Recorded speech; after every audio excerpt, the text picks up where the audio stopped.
Ang lalakbayin ko'y malayo pa.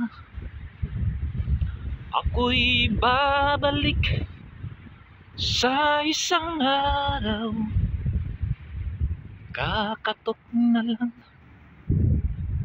sa iyong pintuan. Itong maliliit na kubol dito mga kabady, ito yung accommodation ng mga construction worker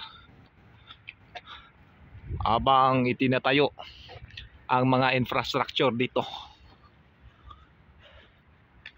Kaso lang naabutan ng pandemic kaya na-delay yung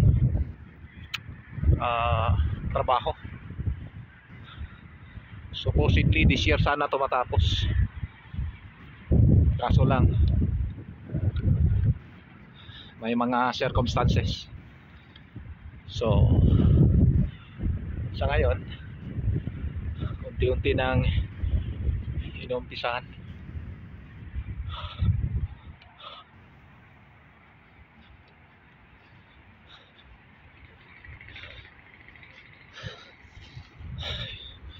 You know, it's very heavy yung dinadala ko. Nasa mga 25 kilos o 30 kilos.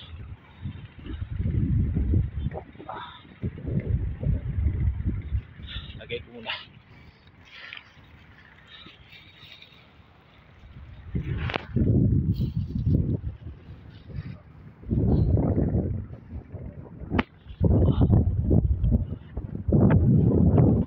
Naluluha ako sa lamig ng hangin.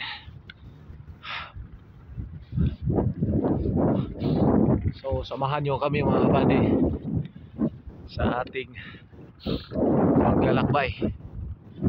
At kasama pa rin natin ang team Foxtrot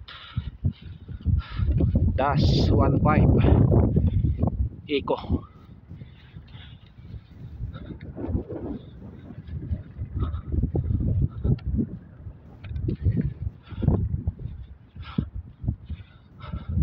Papa Delta Mike. Shout out. Oh, shout out. Oh, sa mga shout out natin dyan. Sa mga kapag-anak. Oh, bumati ka na kaibigan. Oh, happy anniversary daw. Kay anong pangalan ka ba rin? Imelda? Oh, yun na yun. At saka sa mo, yung anak. Oh. Oh. So, okay, salamat. At saka mga kabady, ganito ang buhay OFW. At sa nakapanayan natin si Papa Delta Mike -15. Sabi niya sa atin sa mga bati niya sa kanyang pamilya, sa mga anak, na kung malalaman natin na hindi biro ang OFW. Actually mga kabady, hindi tayo pwede kuha ng video doon sa ating pinapasukan sapagkat yun po ay military aircraft ng Federal Aviation Authority. Kaya talagang exclusive. Makakuha man tayo ng video, gustuhin man natin para makita yung yung kaganapan natin. Pero sad to say na sa labas lang muna tayo, hanggang sa labas lang. At pipilitin natin naman na makakuha ng video nang sa ganun makapag ano na naman tayo sa mga kabataan o yung mga future technician natin ng jet fighter. At ang ano natin, Foxtrot Dash 15 Eco team natin. So imagine niyo mga kabady ang lalakbayin natin mula sa grocery doon at pauwi ng accommodation natin. Medyo may kalayuan pero no probs, ika nga, dahil part na rin sa ating exercise.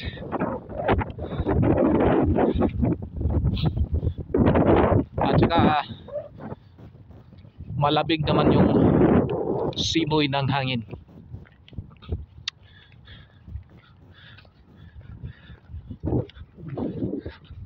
At mga kabady, kahit anong exercise, hindi lang sa gym, outside sa gym, may mga exercise tayong nalalaman na pwede nating gawin na maging healthy tayo kahit hindi tayo nagbubuhat. Pero maraming paraan. Kahit example, sa pagpunta mo pa lang ng merkado, palengke, pwede ka nang maglakad, pwede ka nang nangangawit yung kamay ko, pwede ka nang makapag-exercise, di ba? At pag nasa labas ka kasi ma-enjoy mo yung kapaligiran, hindi gaya nung nasa bahay ka lang. Although okay naman pagkatapos mong gumising, stretching at saka coffee. Pero pag sa labas ka, lahat ng stretching pwede mong gawin. Okay?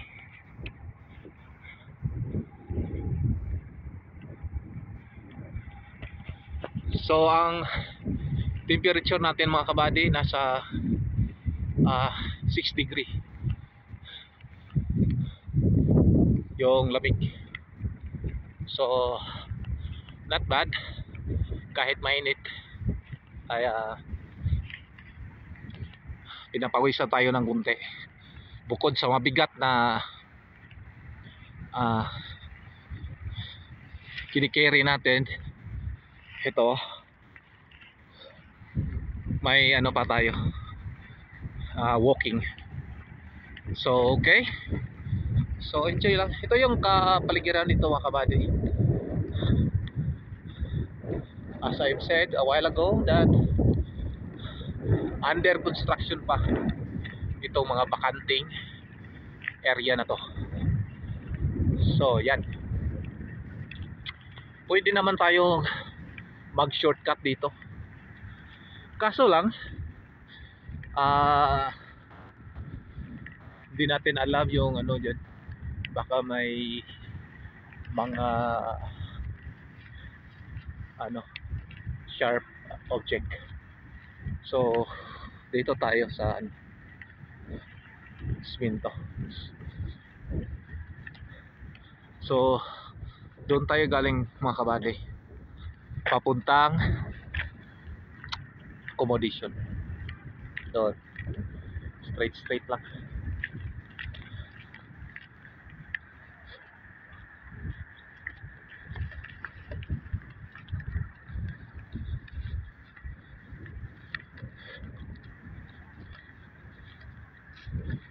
Ito yung park nila dito mga kabady, na kasalukuyan pang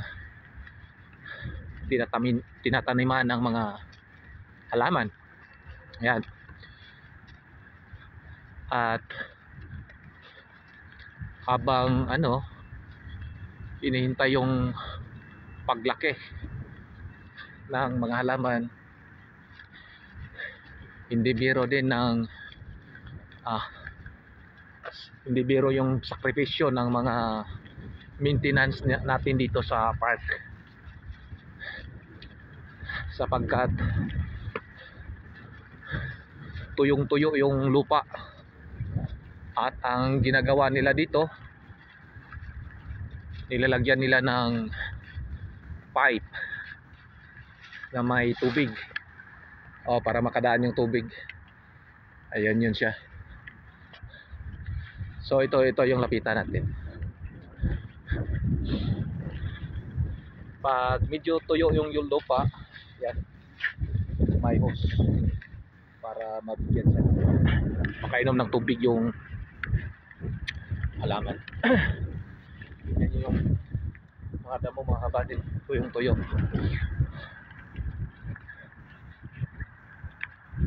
Yan yung malaking saranggola, mga kabady. Joke lang. Design ng tent nila.